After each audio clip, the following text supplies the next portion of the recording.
Callum's story in the first 3 seasons of The Dragon Prince is relatively coherent and concise.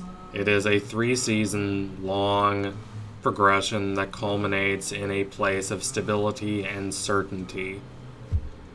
Season 4 is primed to completely unravel that certainty. Callum begins the show as this awkward, rather dorky prince. He wants to be the ideal image of the prince, and yet he doesn't quite know how. Part of the reason why he has trouble fitting into the image of the prince is just that he is rather dorky. He is a bookish, bumbling nerd. He is not a brave warrior like Soren. He is not this wise, commanding philosopher king like Harrow. Instead, he adopts this joking, comedic facade to try to mask his insecurity and uncertainty. And while he is occasionally funny, it comes off as trying a little too hard, and it reveals more about those uncertainties than Callum is intending. And this takes us to the other part of his inability to embody the image of the heroic noble that he sees in his stepfather, King Harrow. He is not Harrow's son, and as a result, he cannot inherit the throne, even though he is significantly older than his half-brother, Prince Ezrin. This does not have to be devastating for Callum's self-esteem, but it is in large part because he doesn't have his mother, and because he cannot otherwise form a clear idea for who he really is and who he wants to be. He is treated as well as could possibly be imagined by Harrow. Harrow raises him like another son, and yet the fact that he is not Harrow's biological son is apparent by the vast differences between how he's treated and how Ezrin is treated. Ezrin is the heir to the throne, who eventually, after Harrow's death, has to end up taking power for himself. Callum is not, and bar some strange twist, he will not be anytime soon. He does not have royal blood. So Ezrin is the future king. Harrow, both a ferocious fighter and a majestic, solemn, thoughtful leader, is the ideal king.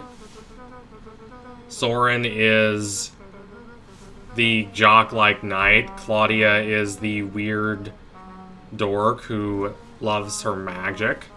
Callum doesn't really know who he is, and he has to take a journey in order to find that out, in order to confront his uncertainty and his anxiety about his inability to form a coherent sense of self. And throughout his journey, he meets Rayla, someone who acts so confident and slightly pompous, and yet who has many of the same anxieties that he does. Rayla thinks of herself as this relentless, committed assassin, and yet she cannot fulfill that role. She is caught in a moment of Sartre-like bad faith between what she wants to believe is true about herself, the role that she attempts to put on in order to convince both others and herself, and yet she cannot act in accordance with that ideal of being an assassin. And yet her relationship with Callum allows her to open up. It allows her to become more vulnerable. She starts to question how she was seeing the world. She starts to question those underlying biases and assumptions that she had hitherto made about humans and about herself. The process of change is hard for Rayla, but she gradually approaches that process, and with Callum helping her through it, she makes significant progress. Their bond closely parallels the healing of the rift between the elves and the humans. Not just because they are an elf and a human, but because they are so committed and so forthright about attempting to break away from the antagonisms of the past and form a more just and peaceful world for all. When their love blossoms and steadily grows and burgeons, and they become deeply invested in each other's lives, it is a triumph not just for themselves on a literal level, but on a symbolic and metaphorical level, it is a triumph for elven kind and for humankind. Their relationship reaches its apex at the end of season 3 when they declare their love, and the war against Viren ends, thus starting the process of at least attempting to rebuild the bonds between elves and humans. And then it all starts to fall apart. Those ambitions, those gleaming ideals start to dissolve. Rayla makes the calamitous choice to leave behind Callum because of a lot of factors, because of guilt, because of shame, because of a sense of duty, because of a misplaced desire to isolate herself from Callum in the same way that her parents isolated themselves from her when they sent themselves into danger to defend the dragon egg from Viren. And Rayla's ambiguous, stinging choice causes a lot of heartbreak and turmoil. It does not literally undo the progress made between the humans and the elves, but it does metaphorically send a cutting rejoinder to these optimistic, hopeful ideals about the harmony spreading between the two groups. The metaphorical valence conveyed by such a decomposition as this relationship endures is overwhelmingly negative. The idealized, almost utopian future imagined at the end of season 3 starts to waver and decay. Northrop Frye talks often about the genre of autumn being tragedy. It is a time when the grandiose ideals for how the world could be, espoused by the tragic figure, crash starkly and morosely into how the world inevitably is.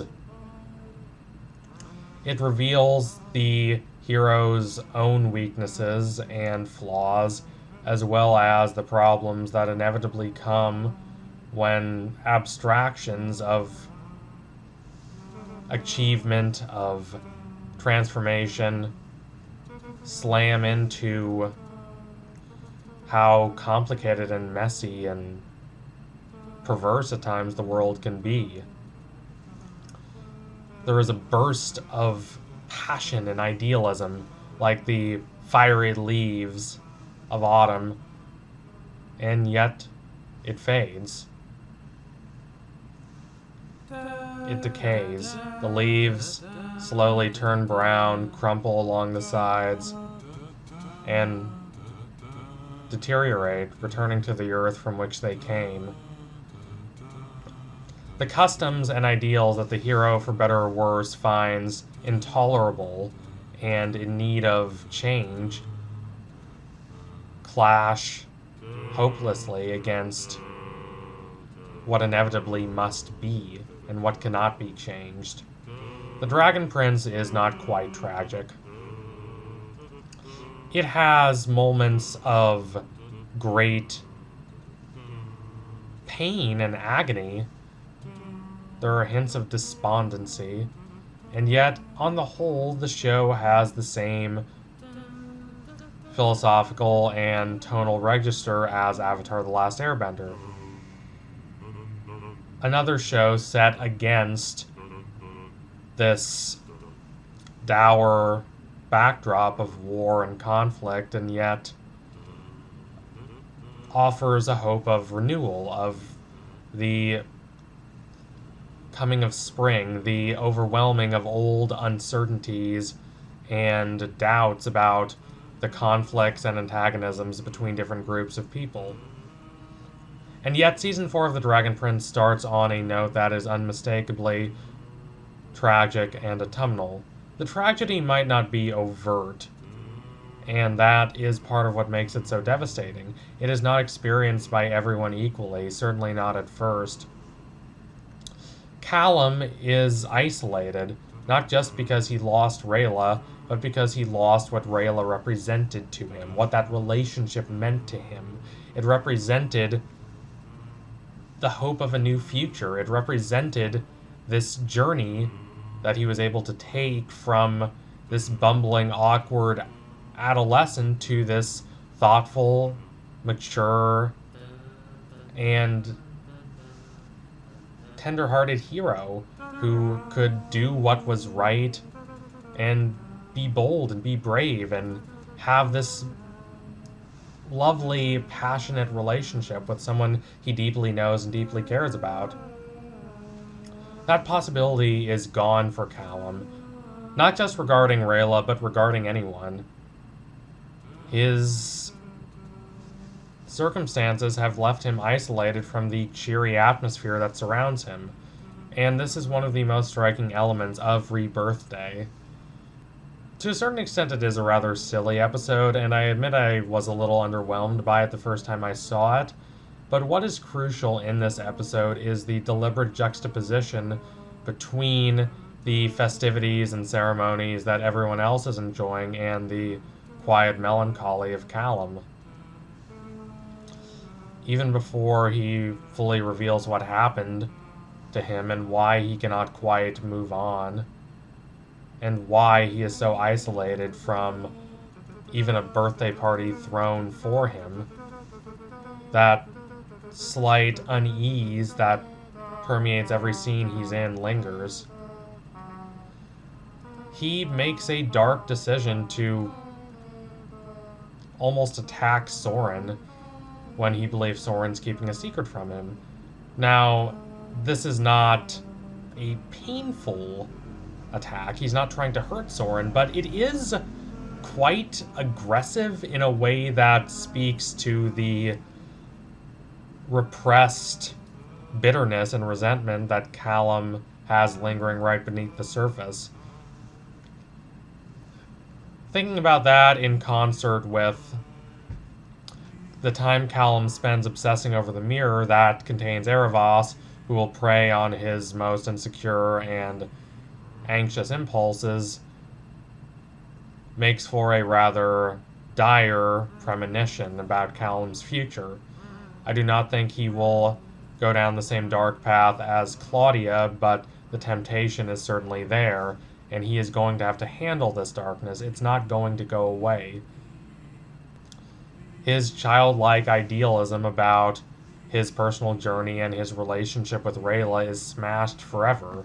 He will never have that back, and he will have to decide how to deal with that loss. What is a birthday party but a passionate, cheery look toward the future, a celebration of being alive and all the possibilities that offers? And yet in Callum's birthday, he can only look desperately to a past he will never regain. So thank you all for watching. If you liked what you saw today, don't forget to like, comment, and subscribe. Donate to my Patreon if you can, and you want to see more videos like this before anyone else. Callum's journey is increasingly ominous, and I am appreciating the more contemplative and solemn direction that they're willing to take him in. Anyway, tune in soon for next analysis. We'll be coming soon. Promise you that. Thank you all again. Adios, comrades.